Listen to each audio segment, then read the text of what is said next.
I was preparing to make a video about code blocks in Motion Canvas, and I reached the stage where I make screenshots of slides from Advanced Slides plugin in Obsidian. To create a video, I make a screenshot of each slide and then record voice and add clips on top of it. There were 35 slides to capture, as there is no option in Obsidian to export as anything other than PDF, which does not change anything in my case. So I did what every IT person does: how to make screenshot with Python.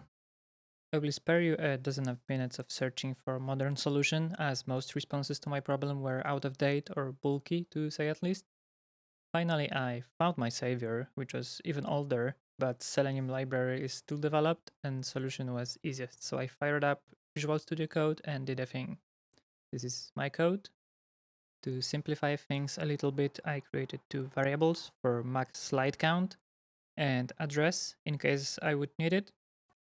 Then for each slide, I tell Selenium to open URL, wait because advanced slides have slide transition, and grab a screenshot. Also, to make them big and simple copy and paste to editing software, I maximize window.